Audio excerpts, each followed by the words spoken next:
Dunyo bo'yicha endi yakkama-yakka kurashda bu Jon Jonsga teng keladigani yo'q. Har qanday sport turida ham, har qanday bu jangovar san'atida ham Jon Jons menimcha любой odamni ursa kerak adin-dadinga deb o'ylaydi odam. Endi to'g'risi endi bu meni fikrlarim. Endi hozirgi bugungi ketadigan gapimiz bu Jon Jons va Tom Espinalni boyi bo'lishi kerak, bilasizlar.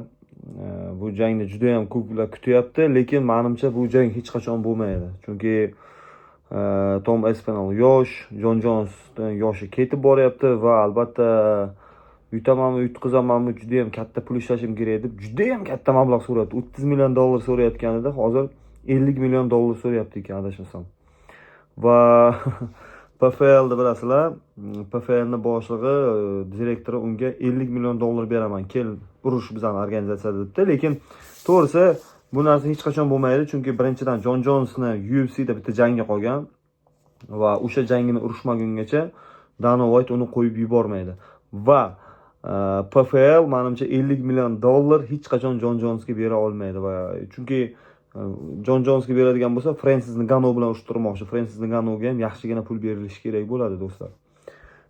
Endi men Jon Jonsni karyerasini boshidan beri kuzatib kelaman. Endi nima desamkin, men uchun juda ham qiziq shu jangchi. Uni jangovar uslubini bir vaqtda ko'chirishga ham harakat qilganman, o'zimcha harakat qilganman-da endi. Va Jon Jons raqiblarini asosan psixologik tomondan sindiradigan usullarni qo'llaydi. Masalan, jang vaqtida tirsagini qayiradi, tizzasiga tepadi, qanaqadir tirsaklarni yaqin masofalardan uradi va jang vaqtida raqibni izdan chiqarish uchun har qanday holatlarni qilish mumkin. Bu masalan Daniel Cormier bilan urushgan vaqtini ko'rishlaringiz mumkin. Viktor Belfort bilan boydan oldin nimalar qilganini ko'rishlaringiz mumkin. Va Rampage Jacksonlar bilan boshidan nimalar qilgan hammasini ko'rishlaringiz mumkin, do'stlar. Va u shunday qiladiki, raqiblar uni tezroq urib, tezroq nokaut qilaydigan holatga kelib qolishadi. Va bu unga erishadi ham. Oqibatda mana qarang, qanchalik ko'p raqiblarni yengadi. Birinchi o'ringa u psixologik izdan chiqaradi raqiblarni va keyinchalik o'sha yutishni boshlaydi. Haqiqatan fenomenal darajada kuchli Jon Jons. Qo'l zarbalari, bittalik zarbalar beradi. Hech qachon kombinatsion zarbalar bermaydi. Bu chunki Jon Jonsning taktikasi bu riskovat qilmaslik, ya'ni tavakkal qilmaslik va aniq zarbalarga tayangan. Bu bir oyoq zarbalar raqibni uzoq masofada kontrol qilishga, ya'ni distansiyada saqlashga, raqibni uzoqda saqlashga mo'ljallangan. Va uni kurashi endi hech qachon hech kimning kurashiga o'xshamaydigan kurash.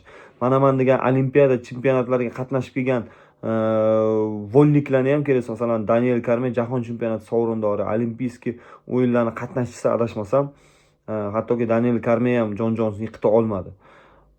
Nabarot, Jon Jons Daniel Cormierni yiqita oldi. Va shunday spiskni davom ettirishimiz mumkin. Tom Espinal bilan jang bo'ladimi? Menimcha katta ehtimol bilan bo'lmaydi. Jon Jons 6 oy muddat so'rayapti. Ko'pchilik taxmin qilganidek, haqiqatan ham Jon Jons 5 oy tayyorgarlik ko'rib, Espinalni rosa kuttirib, oxiri o'zi iste'foga chiqaradi shekilli. Yana bilmadim endi, balkim Espinaldek jangchini Jon Jons juda ham chuqur o'rganib, men bir vaqtlar uni hayotini qiziqqanimda u bitta raqibini jangini masalan 10 martalab, 100 martalab ko'radi. Uni qanaqa xatolari, nimalar qiladi. Shuning uchun ham tezda yutib qo'ydi. Cyril Gannni ko'pchilik o'ylagandi. Cyril Gann nimalardir qila oladi Jon Jonsga qarshi deganida yo'q. Cyril Gannni juda ham tez yutib qo'ydi. Hattoki o'zi ham tushunmay qoldi Cyril Gann qanday yutqizib qo'yganini. Shu pichoqqacha Cyril Gann bunchalik tez yutishmagan edi. Mana Francis Ngannou qarang qanchalik qiynaldi Cyril Gann bilan masalan. Qolgan jangchilar ham xuddi shunday. Va unda juda ham imkoniyat katta Jon Jonsda. Espinalga kuchi yetadimi? Albatta yetadi. Espinalni 100% ura oladi deb ishonaman men Jon Jons. Chunki Espinal jangchilarni shu nima deyiladi, tavakkalligidan foydalanib uryapti. Jon Jons biz hech qachon tavakkal qilmaydigan jangchilardan bittasi. Shunaqa do'stlar.